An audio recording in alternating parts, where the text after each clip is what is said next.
Have you ever stopped and asked yourself a simple question? What does it actually mean to be African? It sounds like an easy question. Most people immediately think they know the answer. They might say it is about where you were born, the passport you carry, the color of your skin, the language you speak, or perhaps the food you grew up eating. Those things certainly matter, but I sometimes wonder whether they are only the surface. Because if African identity was simply about geography, then everyone living on the continent would think alike. If it were only about race, then every person of African descent would automatically share the same values. Yet we know neither of those things is true. Africa is home to extraordinary diversity. Thousands of languages, hundreds of cultures, different religions, different political systems, different histories, different experiences. So perhaps identity has always been something much deeper than the labels we often use to describe it. Perhaps identity is less about where we stand and more about what stands inside us. When I think about African identity, I keep returning to one word: memory. Before modern governments existed, before colonial borders divided communities, before passports, before even written constitutions, people already knew exactly who they were. Not because somebody issued them an identity card, but because they knew their story. They knew their ancestors, they knew their clan, they knew the values their parents expected them to live by. They knew the customs of their community. Identity wasn't something they invented, it was something they inherited. That inheritance wasn't a prison. It wasn't about limiting people's freedom. It was about giving people a foundation upon which to build their own lives. Every civilization has understood that human beings flourish when they know where they come from. One of the great differences between traditional thinking and much of today's thinking is how identity is understood.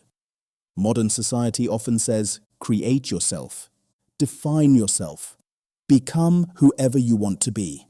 There is certainly beauty in individuality. Every person is unique.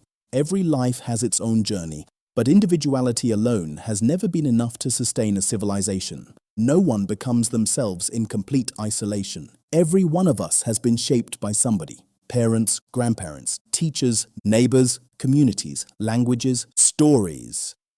Whether we recognize it or not, someone has always been teaching us who we are. Even those who reject tradition are responding to traditions that shape them.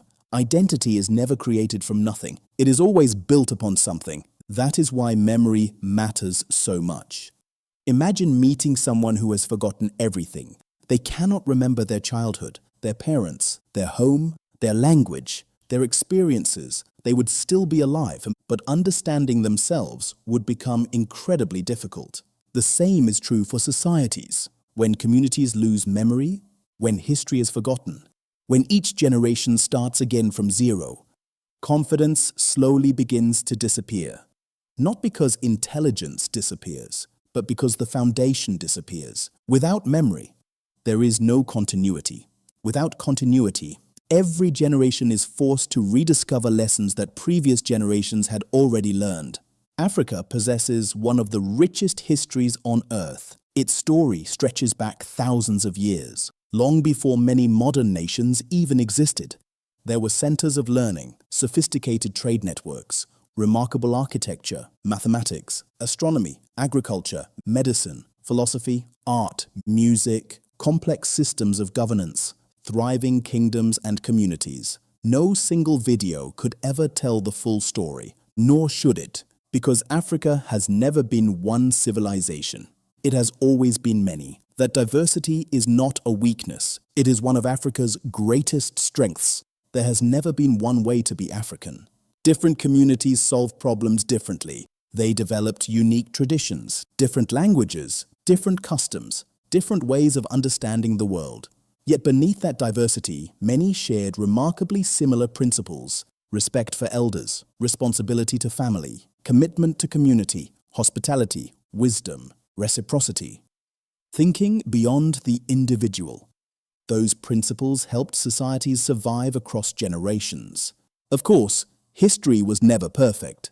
Every civilization has experienced conflict. Africa is no exception.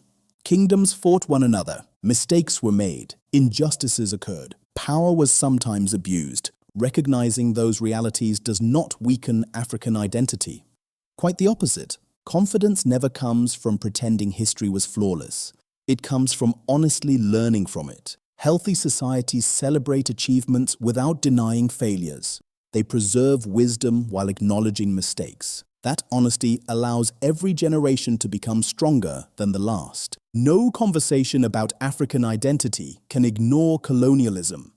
Colonial rule changed Africa profoundly. Borders were redrawn. Political systems changed. Educational systems changed. Economic priorities changed. But perhaps its deepest influence was psychological. For generations, many Africans learned far more about distant civilizations than about their own communities.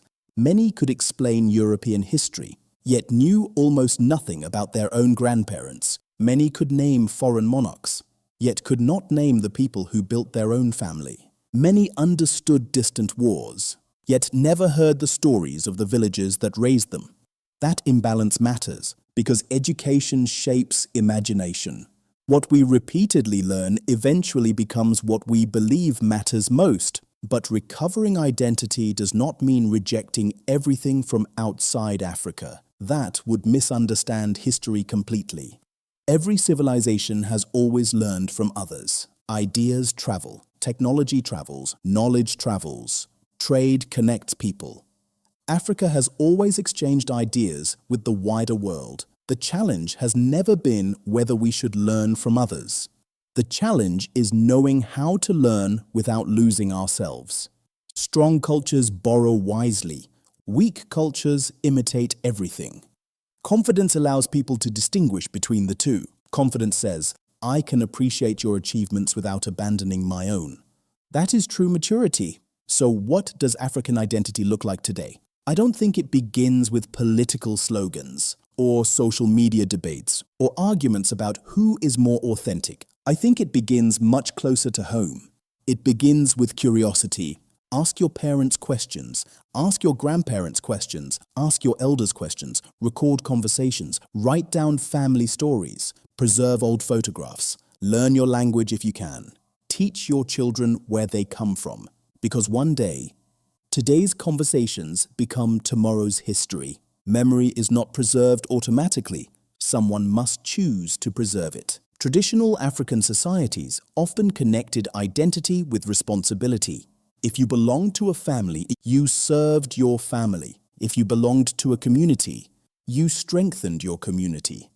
Identity wasn't simply about what you could claim. It was about what you contributed. Perhaps that is one lesson worth recovering today. Being African isn't about believing we are better than anyone else. It isn't about nostalgia.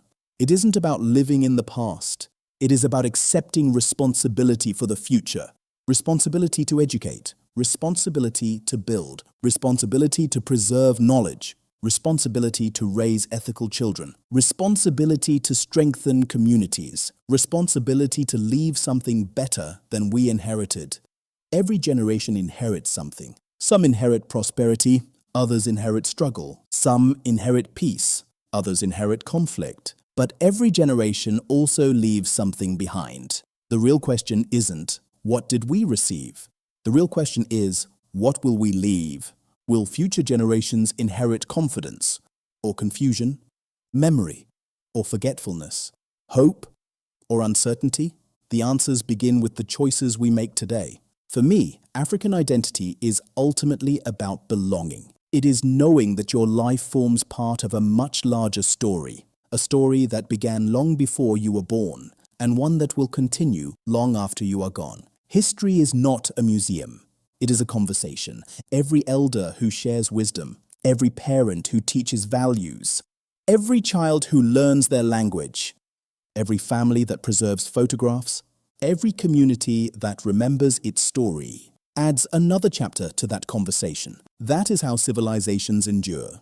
These are the questions that inspired me to write Broken Ancestry, not because I claim to have every answer. Far from it. I wrote it because I believe better questions lead to better conversations, and better conversations help build stronger societies. If these reflections resonate with you, I'd love to invite you to continue the journey through Broken Ancestry.